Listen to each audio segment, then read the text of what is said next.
ห้องว่าการศูนย์กลางภาคได้จัดพิธีประดับเรียนการระลึก50 ปีวันสถาปนาสาธารณรัฐประชาธิปไตยประชาชนลาวและประดับเรียนการระลึก70 ปีวันสร้างตั้งห้องว่าการศูนย์กลางภาค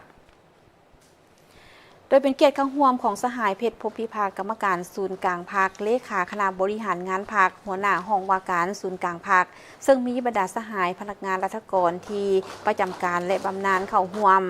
ในพิธีสหายคำพรสุวรรณแสงหัวหน้ากลุ่มจัดตั้งพนักงานห้องว่าการศูนย์กลางภาคได้ขึ้นกล่าวในพิธีว่า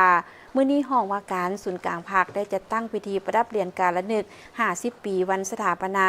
สาธารณรัฐประชาธิปไตยประชาชนลาวและถือเอาโอกาสที่มีความหมายความสำคัญนี้ประดับเรียนการระลึก70 ปีวันสร้างตั้งห้องว่าการศูนย์กลางภาคให้แก่คณะนำอดีตคณะนำห้องว่าการศูนย์กลางภาคและพนักงานลักแรงตลอดถึงบรรดาพนักงานราชการทีวีประจำการ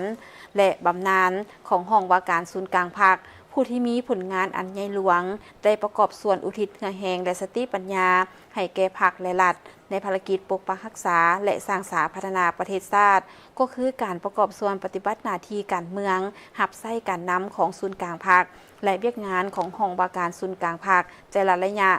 จากนั้นที่ประชุมก็ได้ดำเนินการประดับเรียนการระลึก2 วันดังกล่าวโดยได้ดำเนินประดับเรียนการระลึก50 ปีวันสถาปนาสาธารณรัฐประชาธิปไตยประชาชนลาวจำนวน239 สหายในนี้มีผู้ประจำการ127 สหายและบำนาญ112 สหายพร้อมนั้นก็ได้ดำเนินการประดับเรียนการระลึก70 ปีวันสร้างตั้งห้องว่าการศูนย์กลางภาคจำนวน439 สหายโดยแม่สหายเพชรพรหมพิภากกรรมการศูนย์กลางภาคหัวหน้าห้องว่าการศูนย์กลางภาคพร้อมด้วยคณะให้เกียรติประดับเหรียญตามลำดับทั้งนี้โดยปฏิบัติตามการแจ้งการของคณะจัดตั้งศูนย์กลางภาคฉบับเลขที่2160ทับคจสพลงวันที่21 พฤศจิกายน 2025เกี่ยวกับการดำเนินพิธีประดับเรียนการระลึก50 ปีวันสถาปนาสาธารณรัฐประชาธิปไตยประชาชนลาวอยู่นครหลวงเวียงจันทน์บรรดาแขวงกระทรวงองค์การในทั่วประเทศ